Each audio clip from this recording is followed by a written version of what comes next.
When something is important enough, you do it even if the odds are not in your favor. Some people don't like change, but you need to embrace change if the alternative is disaster. Failure is an option here. If things are not failing, you are not innovating enough. The path to the CEO's office should not be through the CFO's office, and it should not be through the marketing department. It needs to be through engineering and design. Persistence is very important. You should not give up unless you are forced to give up. I think it is very important to have a feedback loop where you're constantly thinking about what you've done and how you could be doing it better. It's okay to have your eggs in one basket as long as you control what happens to that basket. Brand is just a perception, and perception will match reality over time. Sometimes it will be ahead, other times it will be behind. But brand is simply a collective impression some have about a product. I don't think it's a good idea to plan to sell a company.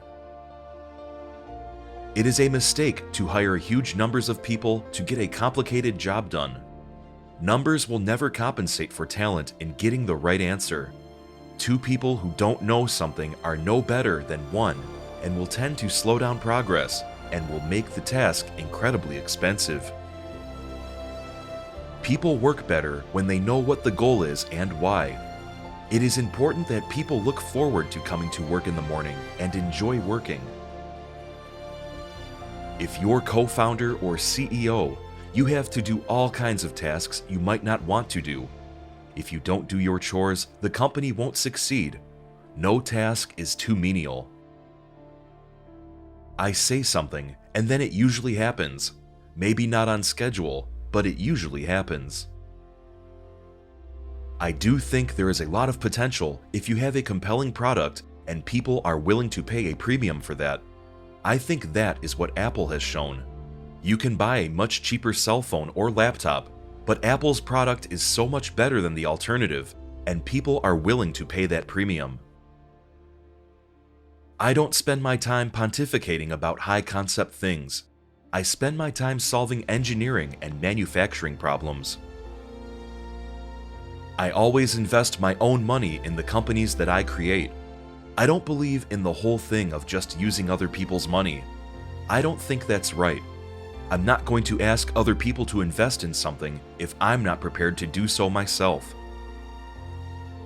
My biggest mistake is probably weighing too much on someone's talent and not someone's personality.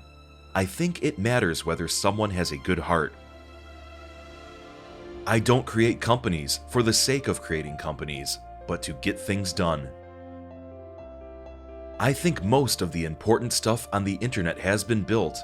There will be continued innovation for sure, but the great problems of the internet have essentially been solved. I think we have a duty to maintain the light of consciousness to make sure it continues into the future. When Henry Ford made cheap, reliable cars, people said, "Nah, what's wrong with a horse?" That was a huge bet he made, and it worked. You shouldn't do things differently just because they're different. They need to be better. It's very important to like the people you work with. Otherwise, life and your job is gonna be quite miserable. Disruptive technology, where you have a really big technology discontinuity, tends to come from new companies. As much as possible, avoid hiring MBAs. MBA programs don't teach people how to create companies. Don't delude yourself into thinking something's working when it's not, or you're gonna get fixated on a bad solution.